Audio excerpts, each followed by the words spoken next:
Habakkuk 1। भारी वचन जिसको हबक्कूक नबी ने दर्शन में पाया। हे यहोवा, मैं कब तक तेरी दुहाई देता रहूंगा और तू न सुनेगा? मैं कब तक तेरे सम्मुख उपद्रव उपद्रव चिल्लाता रहूंगा? क्या तू उद्धार नहीं करेगा? तू मुझे अनर्थ काम क्यों दिखाता है? और क्या कारण है कि तू उत्पात को देखता ही रहता है? मेरे सामने लूटपाट और उपद्रव होते रहते हैं और झगड़ा हुआ करता है और वाद विवाद बढ़ता जाता है। इसलिए व्यवस्था ढीली हो गई और न्याय कभी नहीं प्रकट होता। दुष्ट लोग धर्मी को घेर लेते हैं, सो न्याय का खून हो रहा है। अन्य जातियों की ओर चित्त लगाकर देखो और बहुत ही चकित हो, क्योंकि मैं तुम्हारे ही दिनों में ऐसा काम करने पर हूँ कि जब वह तुमको बताया जाए तो तुम उसकी प्रतीति न करोगे।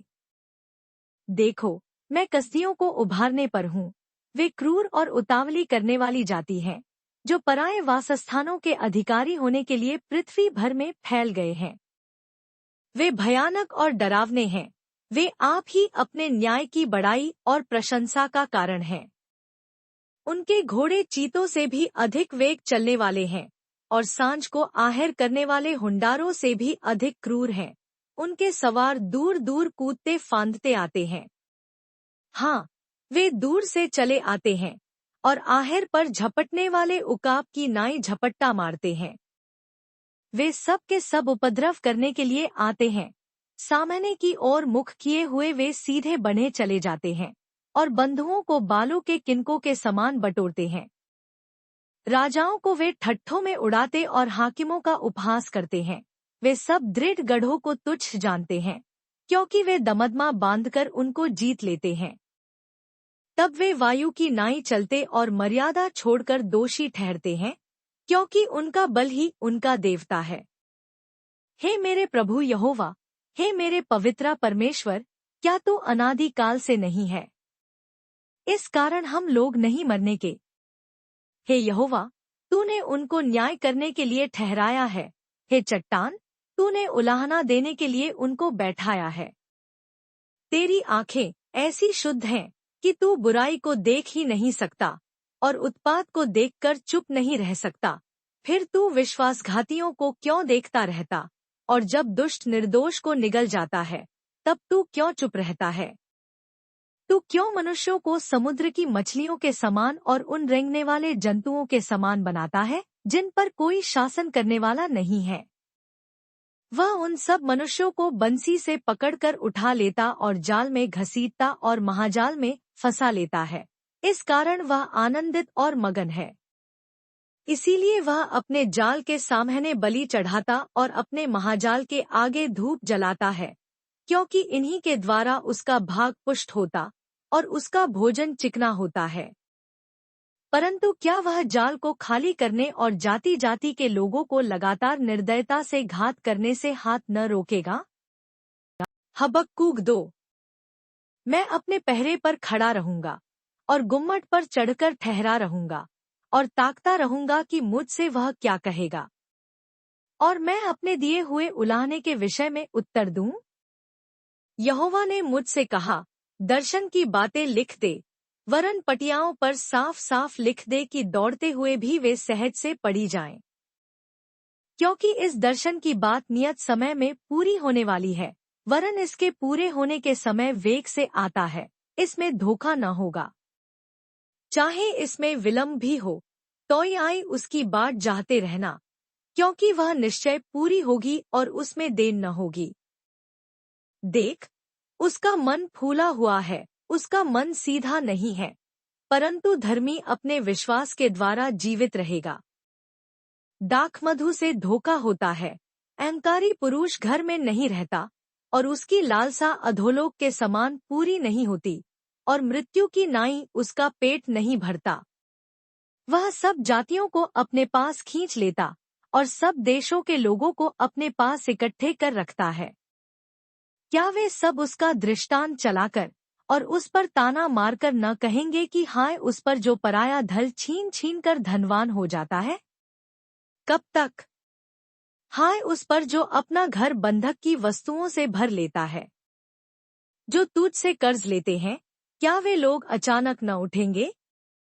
और क्या वे न जागेंगे जो तुझको संकट में डालेंगे? और क्या तू उनसे लूटा न जाएगा? तूने बहुत सी जातियों को लूट लिया है, सो सब बचे हुए लोग तुझे भी लूट लेंगे। इसका कारण मनुष्यों की हत्या और वह उपद्रव भी जो तूने इस देश और राजधानी और इसके सब रहने वालों पर किया है। हाय उस पर जो अपने धर के लिए अन्याय के लाभ का लोभी है, ताकि वह अपना घोंसला ऊंचे स्थान में बनाकर विपत्ति से बचे।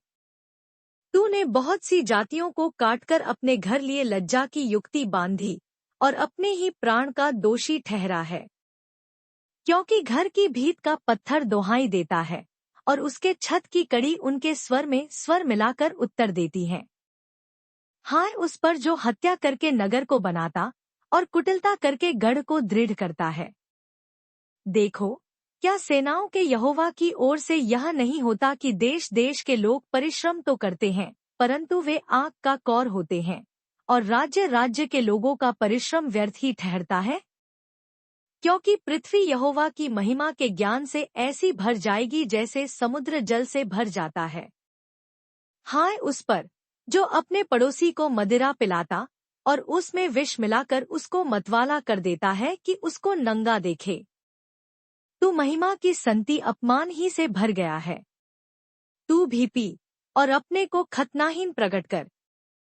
जो कटोरा यहोवा के दाहिने हाथ में रहता है, सो घूमकर तेरी ओर भी जाएगा, और तेरा विभव तेरी छांट से अशुद्ध हो जाएगा।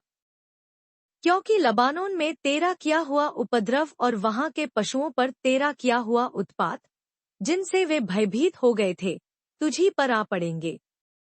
यह मनुष्यों की हत्या और उस उपद्रव के कारण होगा, जो इस देश और राजधानी और इसके सब रहने वालों पर किया गया है।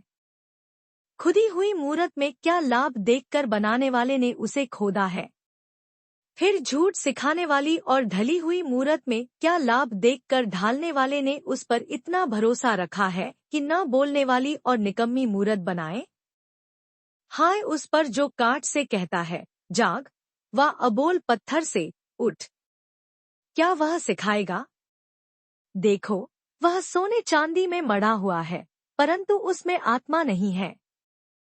परंतु यहोवा अपने पवित्र मंदिर में है, समस्त पृथ्वी उसके सामने शांत रहे। हबक्कूक 3। शगियोनीत की रीति पर हबक्कूक नबी की प्रार्थना।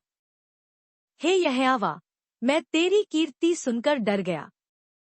हे यहोवा, वर्तमान युग में अपने काम को पूरा कर, इसी युग में तू उसको प्रकट कर, क्रोध करते हुए भी दया करना स्मरण कर। ईश्वर तेमान से आया, पवित्र ईश्वर परान पर्वत से आ रहा है। उसका तेज आकाश पर छाया हुआ है और पृथ्वी उसकी स्तुति से परिपूर्ण हो गई है। उसकी ज्योति सूर्य के तुल्य थी, उसके हाथ से किरणें निकल रही थी, और इनमें उसका सामर्थ छिपा हुआ था। उसके आगे आगे मरी फैलती गई, और उसके पांवों से महाज्वर निकलता गया। वह खड़ा होकर पृथ्वी को नाप रहा था। उसने देखा और जाति जाति के लोग घबरा गए। तब सनातन पर्वत चकनाचूर हो गए, और सनातन की पहाड़ियां झुक गई। उसकी गति अनंत काल से एक सी है। मुझे कूशान के तंबू में रहने वाले दो खसे दबे दिखाई पड़े, और मिद्यान देश के डेरे डगमगा गए। हे यहोवा, क्या तू नदियों पर रिसियाया था?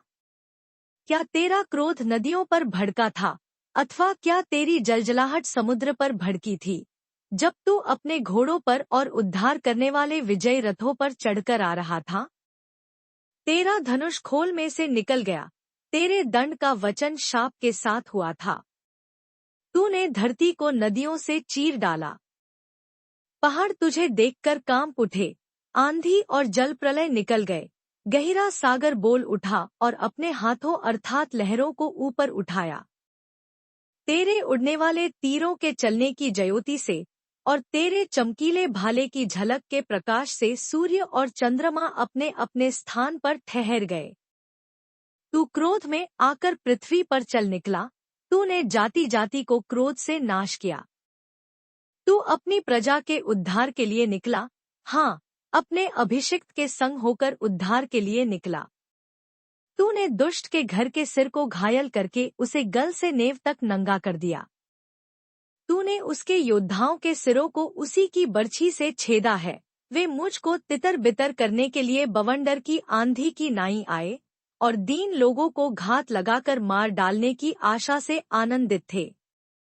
तू अपने घोड़ों पर सवार होकर समुद्र से जल प्रलय से पार हो गया।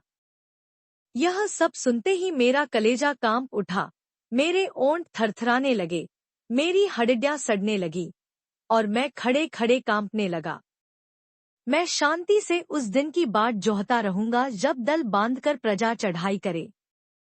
क्योंकि चाहे अंजीर के वृक्षों में फूल न लगे और न दाखलताओं में फल लगे, जलपाई के वृक्ष से केवल धोखा पाया जाए और खेतों में अन्न न उपजे, भेड़शालाओं में भेड़ बकरियां न रहें और न थानों में गाय बैल हों, तो भी मैं यहोवा के कारण आनंदित और मगन रहूंगा और अपने उद्धारकर्ता परमेश्वर के द्वारा अति प्रसन्न रहूंगा। यहोवा परमेश्वर मेरा बलमूल है, वह मेरे पांव हरिणों के समान बना देता है, वह मुझ को मेरे ऊंचे स्थानों पर चलाता है।